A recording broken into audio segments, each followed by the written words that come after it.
Welcome all. 30 days mind reprogramming പ്രോഗ്രാമിൻ്റെ മറ്റൊരു എപ്പിസോഡിലേക്ക് അവർക്ക് സ്വാഗതം. ഒരു ലോങ് ഗ്യാപ്പ് വന്നു കഴിഞ്ഞ വീഡിയോയിൽ നിന്നും ഇതിലേക്ക്.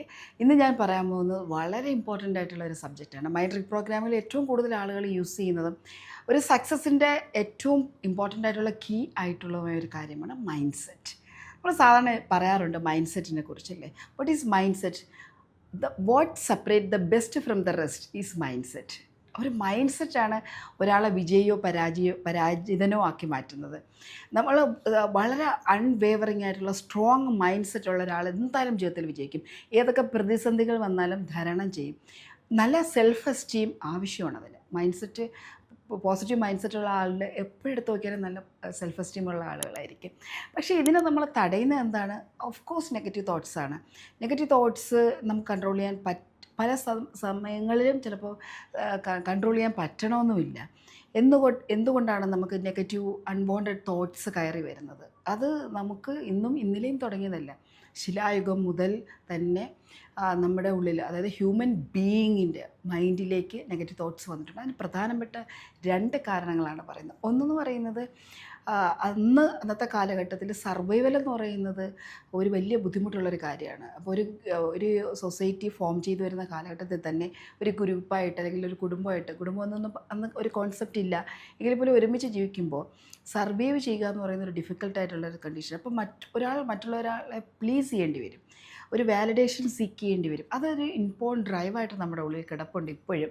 അതാണ് ഒരു റീസൺ. നമ്മൾ ആവശ്യമില്ലാതെ വാലിഡേഷൻ സീക്ക് ചെയ്യും, മറ്റുള്ളവരെ പ്ലീസ് ചെയ്യാൻ പോകും. നമുക്ക് നെഗറ്റീവ് തോട്ട്സ് തന്നെ വരും. അതിൻ്റെ റിസൾട്ട് അത് തന്നെയാണ്, മാറ്റമില്ല. രണ്ടാമത്തെ റീസൺ എന്ന് പറയുന്നത് നമ്മളെപ്പോഴും എന്തെങ്കിലും അപകടങ്ങളോ അല്ലെങ്കിൽ എന്തെങ്കിലും ട്രബിളോ അല്ലെങ്കിൽ പ്രോബ്ലമോ ഇങ്ങനെ വരുമോ എന്നിങ്ങനെ നോക്കിക്കൊണ്ടിരിക്കുന്ന ഒരു മൈൻഡ് സെറ്റ് നമ്മുടെ ഉള്ളിലുണ്ട്. അതായത് നമ്മുടെ ബ്രെയിൻ അങ്ങനെ ആങ്കറായിപ്പോയി വർഷങ്ങളായിട്ട്. അതായത് സ്റ്റോൺ ഏജിൽ തന്നെ മൃഗങ്ങൾ ആക്രമിക്കാൻ വരുമോ അല്ലെങ്കിൽ തന്നെക്കാൾ ശക്തരായിട്ട് ആക്രമിക്കാൻ വരുമോ എന്നുള്ളൊരു തോട്ട് നമ്മുടെ ബ്രെയിനിൽ കിടക്കുന്നത് കൊണ്ട് നെഗറ്റീവ് തോട്ട്സ് വരും. അപ്പോൾ എങ്ങനെ ഇതിനെയൊക്കെ നമ്മൾ ഓവർകം ചെയ്താലാണ് നമ്മുടെ മൈൻഡിനെ റീപ്രോഗ്രാമിങ് കംപ്ലീറ്റ് ആവുകയുള്ളൂ. അപ്പോൾ റീപ്രോഗ്രാമിംഗ് ടെക്നിക്കുകളിൽ ബിലീഫ് സിസ്റ്റം എങ്ങനെയാണ് റീപ്രോഗ്രാം ചെയ്യുന്നത്, നെഗറ്റീവ് ആയിട്ടുള്ള ഇമോഷൻസ് എങ്ങനെയാണ്, ഇതൊക്കെ കുറിച്ച് ഡീറ്റെയിൽ ആയിട്ടുള്ള വീഡിയോ ഇതിൻ്റെ മുന്നിലുള്ള എപ്പിസോഡ്സിൽ പറഞ്ഞിട്ടുണ്ട്. ഇപ്പോൾ നമ്മൾ പറയുന്നത് നെഗറ്റീവ് അല്ലെങ്കിൽ അൺവാണ്ടഡ് തോട്ട്സിനെ എങ്ങനെ നമുക്ക് മാനേജ് ചെയ്യാം, അതിന് വേണ്ടി ഉപയോഗിക്കുന്ന 5 സ്റ്റെപ്സാണ് ഇന്ന് ഈ വീഡിയോയിലൂടെ ഞാൻ പറയുന്നത്. നെഗറ്റീവ് തോട്ട്സ് ഐഡൻറ്റിഫൈ ചെയ്ത് ഒഴിവാക്കാനുള്ള 5 സ്ട്രാറ്റജീസാണ് പറയുന്നത്. Dissociation, that means picture your negative thoughts. എന്താണ് നിങ്ങളുടെ ഉള്ളിൽ വരുന്ന നെഗറ്റീവ് തോട്ട്സ് എന്ന് ഐഡൻറ്റിഫൈ ചെയ്യുക എന്നുള്ളതാണ്. ഒരുപക്ഷെ ആരെങ്കിലും നിങ്ങളെക്കുറിച്ച് എന്തെങ്കിലും പറയുക, അത് ആ പറയുന്ന സമയത്ത് നമുക്കുണ്ടാകുന്നൊരു ഇമോഷണൽ ഫീലിംഗ് അല്ലെങ്കിൽ അതുകൊണ്ട് അസോസിയേറ്റ് ചെയ്തൊരു തോട്ട് വരും. അപ്പോൾ നമ്മൾ മനസ്സിലാക്കാനുള്ളത് അത് അവരുടെ ഒപ്പീനിയനാണ്. അല്ലെങ്കിൽ ആ അത് കേട്ടിട്ട് എന്നെക്കുറിച്ച് ഞാൻ ക്രിയേറ്റ് ചെയ്യുന്ന ഒരു ഒപ്പീനിയനാണ് നമ്മുടെ മൈൻഡിലുള്ളത്. അത് ശരിയാക്കണമെന്നില്ല. It's not fact. Your thought is not your self. Your thought is not your emotion and your feeling. എപ്പോഴും മനസ്സിലാക്കുക.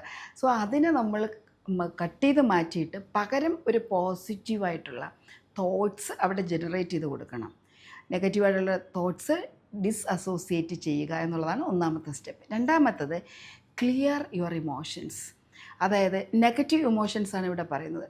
നമുക്ക് ധാരാളം നെഗറ്റീവ് ഇമോഷൻസ് ഉണ്ട്. സാഡ്, ഗ്രീഫ്, ഗിൽട്ട്, ഷെയിം, അതുപോലെ ആങ്കർ, ജലസ്, ഇങ്ങനെയുള്ള നെഗറ്റീവായിട്ടുള്ള ഫിയർ, ഡൗട്ട്സ് ഒരു നെഗറ്റീവ് ഇമോഷൻ. ഇത്തരം കാര്യങ്ങൾ മനസ്സിലേക്ക് വന്നു കഴിഞ്ഞാൽ നമുക്ക് മുന്നോട്ട് പോകാനേ പറ്റില്ല. So we need to identify all these negative emotions. ഇതെല്ലാം ഓരോന്നോരോന്ന് കണ്ടുപിടിച്ചിട്ട് അത് ഓരോന്നും നമ്മൾ ക്ലിയർ ചെയ്യുക, എലിമിനേറ്റ് ചെയ്യണം. നമ്മുടെ ഉള്ളിൽ നിന്നും ഓരോന്നും അത് എലിമിനേറ്റ് ചെയ്ത് വിടുക. അപ്പോൾ ഇപ്പം നേരത്തെ ഡൗട്ട്സും അതുപോലെ നെഗറ്റീവ് ഇമോഷൻസും എലിമിനേറ്റ് ചെയ്യാനുള്ള ഡിഫറെൻറ്റ് മെത്തേഡ്സ് ഞാൻ ഇതിന് മുൻപുള്ള വീഡിയോസിൽ പറഞ്ഞിട്ടുണ്ട്. നിങ്ങൾക്ക് സംശയമുള്ളവർ അതൊന്ന് കേട്ട് നോക്കുന്നത് നന്നായിരിക്കും. അപ്പോൾ ഒരു നെഗറ്റീവ് ഇമോഷനെങ്കിലും മനസ്സിലുണ്ടെങ്കിൽ അത് നമ്മളെ വീണ്ടും നെഗറ്റീവായിട്ടുള്ള ഏതെങ്കിലും ഒരു സാധനം മനസ്സിലുണ്ടെങ്കിൽ വീണ്ടും ട്രിഗർ ചെയ്യും. നമ്മളെ നെഗറ്റീവ് തോട്ട്സിലേക്ക് വീണ്ടും പോകാനുള്ള സാധ്യതയുണ്ട്. മൂന്നാമത്തത് മെൻ്റൽ കറക്ഷനാണ്. നമുക്ക് ധാരാളം അൺഹെൽത്തി ആയിട്ടുള്ള തോട്ട്സ് കയറി വരും. എക്സാമ്പിൾ പറഞ്ഞാൽ ഐ ആം നോട്ട് ഇനഫ്, എന്നെക്കൊണ്ട് പറ്റുന്നില്ല, അല്ലെങ്കിൽ എനിക്കതിനുള്ള ശക്തിയില്ല, കഴിവില്ല എന്നൊക്കെ ചില സന്ദർഭങ്ങളിൽ വരും.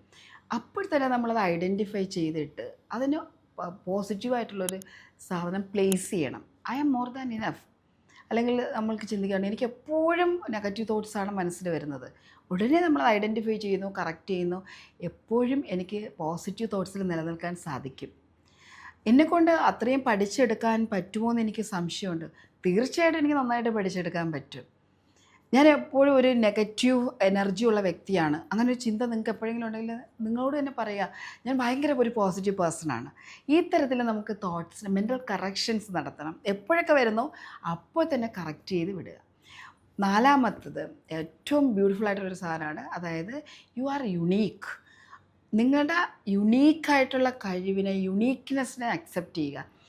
നമ്മൾ പലപ്പോഴും നമുക്ക് പ്രശ്നം വരുന്നത്, ഒരു നെഗറ്റീവ് കയറി വരുന്നത് എപ്പോഴാണ്? നമ്മളെക്കാൾ കഴിവുള്ളവരെ കാണുമ്പോൾ നമ്മൾ കമ്പയർ ചെയ്യാൻ തുടങ്ങും. അല്ലെങ്കിൽ നമ്മളെക്കാൾ സക്സസ് ആയിട്ടുള്ള ആൾക്കാരെ കാണുമ്പോൾ നമുക്ക് തോന്നും, ഞാൻ ആ സക്സസ് എത്തിയിട്ടില്ലല്ലോ. അല്ലെങ്കിൽ കൂടുതൽ അച്ചീവ്മെൻ്റ് ഉള്ള ആൾക്കാരെ കാണുമ്പോഴും നമുക്ക് നെഗറ്റീവ് തോട്ട്സ് വരാം. ഒരു കാര്യം മനസ്സിലാക്കാൻ, നിങ്ങൾക്ക് ഏത് കാലഘട്ടത്തിലാണെങ്കിലും ഏത് സമയത്താണെങ്കിലും നിങ്ങൾക്ക് പഠിക്കണമെങ്കിൽ, അല്ലെങ്കിൽ നിങ്ങൾക്ക് സ്കിൽസ് അക്വയർ ചെയ്യണമെങ്കിൽ, അല്ലെങ്കിൽ നോളജ് സീക്കണമെങ്കിൽ നിങ്ങൾക്ക് സാധിക്കും. അത് നിങ്ങൾ തിരിച്ചറിയുക. എപ്പോൾ വേണമെങ്കിലും നിങ്ങൾക്ക് പഠിക്കാം, എപ്പോൾ വേണമെങ്കിലും നിങ്ങൾക്ക് മാറാം, ചേഞ്ച് കൊണ്ടുവരാം, എപ്പോൾ വേണമെങ്കിലും ട്രാൻസ്ഫോർമേഷൻ വരാം. 4 സ്റ്റെപ്സ് മാത്രമേ ഉള്ളൂ ട്രാൻസ്ഫോർമേഷന്. ഫാക്റ്റ് എന്ന് പറയും. ഫസ്റ്റ്, ഫ്ലെക്സിബിൾ ആകുക. 2, നമ്മൾ അഡോപ്റ്റീവ് ആകുക. ഒരു സിറ്റുവേഷനായിട്ട് അഡോപ്റ്റ് ചെയ്യണം. ആ സിറ്റുവേഷനെ ചേഞ്ച് ചെയ്യാനുള്ള സിറ്റുവേഷനായിട്ട് നമ്മൾ അഡാപ്റ്റ് ചെയ്യാൻ തയ്യാറാണ്. 3ാമതാണ് ചേഞ്ച് വരുന്നത്, മാറ്റം നമ്മളിലേക്ക് വരിക. കൺസിസ്റ്റൻ്റായിട്ട് ചേഞ്ച് വരുമ്പം അവിടെ ട്രാൻസ്ഫോർമേഷൻ നടക്കും. അത് അറ്റ് എനി ടൈം നമുക്ക് നടക്കാം. നിങ്ങൾ 30-ലാണെങ്കിൽ 40-ലാണെങ്കിൽ 50-ലാണെങ്കിൽ ഈവൻ 60-ൽ 70-ൽ 80-ലാണെങ്കിലും നിങ്ങൾക്ക് പുതിയ പുതിയ കാര്യങ്ങൾ പഠിക്കാം. അതുകൊണ്ട് കമ്പാരിസൺസ് നിർത്തുക. ഒന്ന് ആലോചിച്ച് നോക്കിയേ, നമ്മളൊരു പൂന്തോട്ടത്തിൽ കാണുന്ന റോസാപ്പൂക്കൾ എത്ര ഭംഗിയുള്ളതാണ് അല്ലേ? ഓരോ റോസും നല്ല ഭംഗിയുള്ളതാണ്. ഇനി അപ്പുറത്തൊരു നമുക്ക് കാണാം ജാസ്മിൻ ഉണ്ടെങ്കിൽ, അല്ലെങ്കിൽ പിച്ചിപ്പൂ ഉണ്ടെങ്കിൽ, ആ പിച്ചിപ്പൂവും അതിൻ്റേതായ രീതിയിൽ ഭംഗിയുള്ളതല്ലേ? അപ്പോൾ എങ്ങനെയാണ് നമുക്ക് അതിന് രണ്ടും കൂടെ കമ്പയർ ചെയ്യാൻ പറ്റുക? അതുപോലെയാണ് എല്ലാത്തിനും അതിൻ്റേതായൊരു ഭംഗിയുണ്ട്. ഭംഗി നമുക്ക് ആസ്വദിക്കാൻ കഴിയണം. ആ യുണീക്ക്നെസ്സിനെ നമ്മൾ അക്സെപ്റ്റ് ചെയ്യാൻ കഴിയണമെങ്കിൽ നെഗറ്റീവ് തോട്ട്സ് എന്നൊരു സാധനമേ നമുക്ക് വരില്ല. And 5th point is positive affirmation. എപ്പോഴും നമ്മൾക്ക് ഷോർട്ടായിട്ടുള്ള, പോസിറ്റീവായിട്ടുള്ള, സ്ട്രോങ് ആയിട്ടുള്ള, സിമ്പിളായിട്ടുള്ള കസ്റ്റമൈസ്ഡ് അഫർമേഷൻസ് റൈറ്റ് ചെയ്യാം, അത് റെക്കോർഡ് ചെയ്യാം. അത് അല്ലെങ്കിൽ നമുക്ക് റെക്കോർഡ് ചെയ്ത് വെച്ചിട്ട് കേൾക്കാം, അല്ലെങ്കിൽ എഴുതാം. ഈ അഫർമേഷൻസിന് നമ്മളെ പെർസെപ്ഷൻസ് ചേഞ്ച് ചെയ്യാനുള്ള പവറുണ്ട്. സോ റോങ് പെർസെപ്ഷൻ, നെഗറ്റീവ് പെർസെപ്ഷനാണ് നമുക്കുള്ളതെങ്കിൽ റിപ്പീറ്റഡ് ആയിട്ട് നമ്മൾ അഫർമേഷൻ കേൾക്കുകയോ എഴുതുകയോ പറയുകയോ ഒക്കെ ചെയ്യുമ്പോഴേക്കും നമ്മൾ അറിയാതെ തന്നെ പെർസെപ്ഷൻ ചേഞ്ച് ചെയ്യും. നമ്മൾ പോസിറ്റീവായിട്ടുള്ളൊരു വ്യക്തിയായി, പോസിറ്റീവ് ചിന്തകൾ ഉള്ളൊരു വ്യക്തിയായി മാറുകയും ചെയ്യും. സോ ഈ 5 ടെക്നിക്സ്, സ്ട്രാറ്റജീസ് നിങ്ങൾ അപ്ലൈ ചെയ്യണമെങ്കിൽ തീർച്ചയായിട്ടും എത്ര വലിയ നെഗറ്റീവ് തോട്ട്സ് നമ്മളെ മൈൻഡിലുണ്ടെങ്കിലും അതിൽ നിന്ന് നമുക്ക് ഓവർകം ചെയ്യാൻ പറ്റും. ഒരു beautiful positive mind set create ചെയ്യാനും പറ്റും. സോ തീർച്ചയായിട്ടും ഈ വീഡിയോ ഫോളോ ചെയ്യുക. ഇഷ്ടപ്പെട്ടാൽ ലൈക്ക് ചെയ്യുക, ഷെയർ ചെയ്യുക, ആൻഡ് കമൻറ്റ് ചെയ്യുക. ആൻഡ് നെക്സ്റ്റ് മൈൻഡ് റീപ്രോഗ്രാമിംഗ് വീഡിയോയുമായിട്ട് വീണ്ടും നമുക്ക് കാണാം. Thank you so much. By.